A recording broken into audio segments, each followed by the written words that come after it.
Today on TRIFLIX Fix, I show you guys how to recreate this video.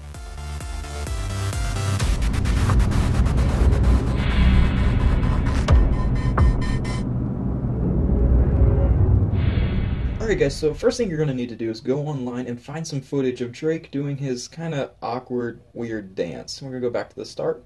And the very first thing you want to do upon doing that is we need to motion track some stuff in order to put the Mario hat on his head. So we're going to go to Library, Behaviors, we'll go down here, type in Motion, and this only works if you're using Apple Motion. Otherwise you'll look on your selected program and find the Match Movement, Motion Track button, whatever it is. So we're going to take Analyze Motion, drop it down on our footage, and from here we'll zoom in.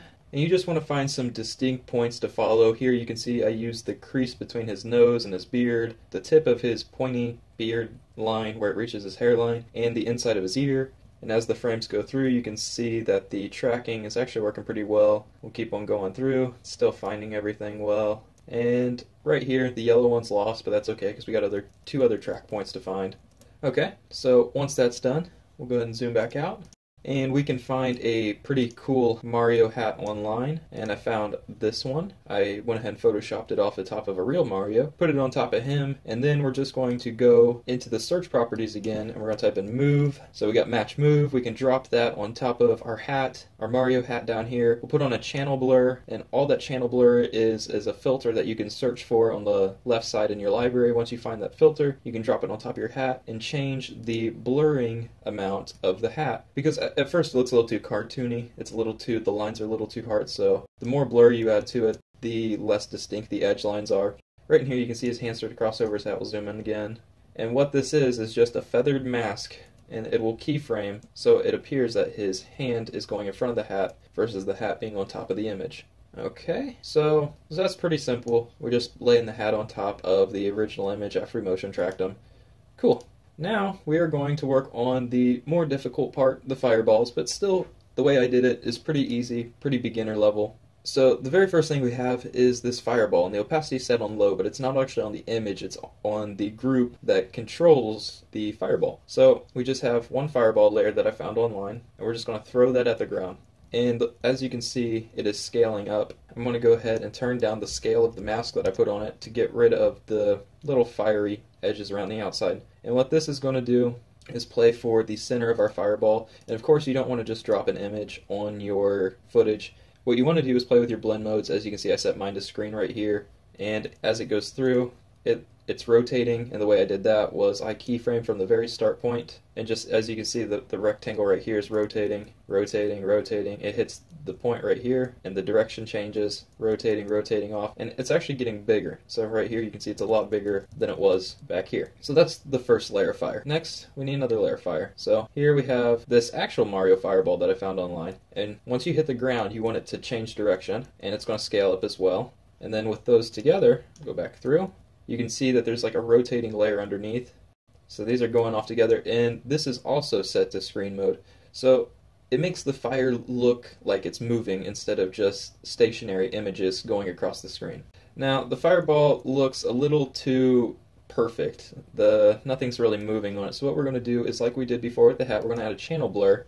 We're just going to play with the settings, and it makes it look like it's got a little bit of motion blur to it. And it looks better, but still not perfect. Now we're going to go down. Like I said before, I use Action Essentials for a lot of my effects. It's, I believe, $99, and it's made by Video Copilot. I'll have a link to it in the description below, but there's a smoke charge they offer, and you can find smoke charges online, but we're going to go ahead and add that in. So we got this smoke charge blowing off the back right in here, and you can see a pretty good difference between it. And it appears as though if you were to see a bullet breaking the sound barrier, you would see an explosion behind it. Well, in this situation, we have a fireball, not necessarily traveling as fast as the speed of sound and breaking the barrier, but as the fireball goes through the air and displaces, you're going to see a mushrooming effect behind it with the smoke. So that's why we added that. So here we have the campfire effect from Apple Motion 5, and you can find it in the library in the generators page, I believe. And what I did was I reversed the scale over life. Normally a fire starts out large and then kind of dies down, but what I did was had it start small and grow over time, so that way as the smoke is traveling, it's actually getting bigger as it dies over here, and it starts out small in Drake's hand. So now that that's played out, we'll go ahead and run through that real quick. So you have this kind of neat little fireball. Whenever it goes slow, it's pretty unrealistic, but whenever you play it quickly, it looks good. So now that we got that, the next thing to do is make it more realistic. Let's see, right in here, you would expect to see something right behind Drake. That's called a shadow. I'm pretty sure you're familiar with it. The fireball doesn't have a shadow. So what we need to do is take this fireball we made, copy it, and put it in a new group. So here you can see is the fireball copy. And what we're going to do is just add that in. So here's the group, and you can see it starts right here. And all I did was just played with it so it looks as if it's coming towards the ground. And here you can see the fireball shadow.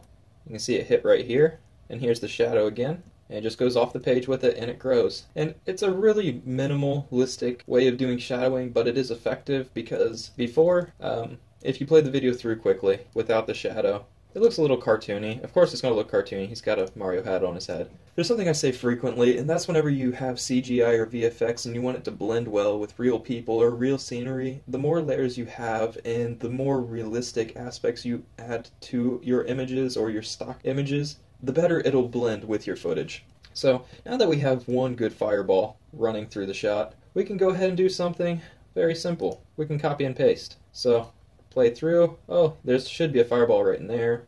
There should be a fireball right there, there, and probably one right in maybe in here. So all you're going to do is Control C, Control V, typical copy paste stuff, and you should end up with something like this. Sorry, that's a little laggy. We'll do it frame by frame. After we deselect, do it frame by frame now. We've got a fireball coming in. The opacity grows over time. We set the images to screen. We have it moving throughout the shot via keyframes, and there's the last fireball. And as you can see, this isn't perfect, it's not amazing, but whenever you play it out quickly, you add some channel blur to it, it looks good. Alright, so as for how I did Drake jumping out of the shot and then dropping down on top of Mario World and sliding down the flagpole, it's a very simple technique. All you want to do is take your base footage of him with his hat on, copy and paste that over your top layer, and then just trace around him. You can take a screenshot and do this in Photoshop, but I feel more comfortable and more efficient in Final Cut Pro, so I just want to round him all the way. And at that point, your top layer has just Drake in it, and you can slide him up or down, left or right, wherever you want him in the shot. You can rotate him if you want. But what I did was I took him and slid him straight up.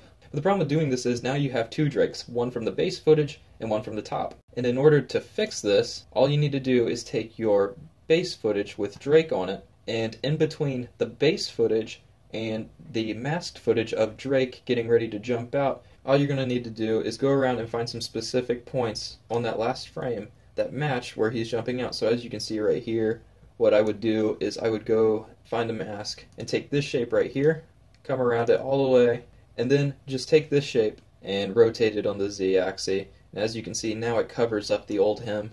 And you can play with the feathering more, you can add more layers. You do the same thing with the green on the top, you do the same thing down here on the right side, and you just wanted to make it look good. And I suppose I could go ahead and show you how to feather. We've already done this a million times, but it's okay.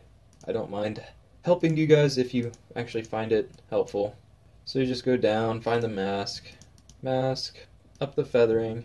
So all you need to do is just go around, play with those settings. You'll find something that works eventually.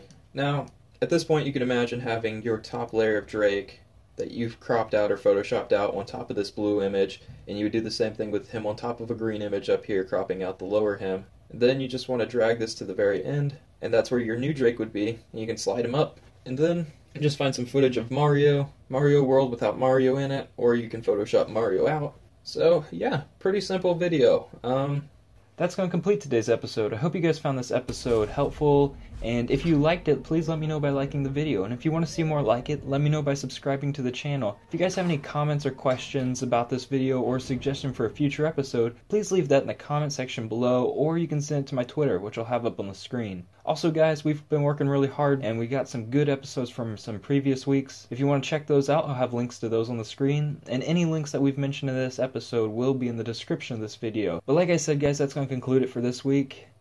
Keep working hard guys. Keep working hard.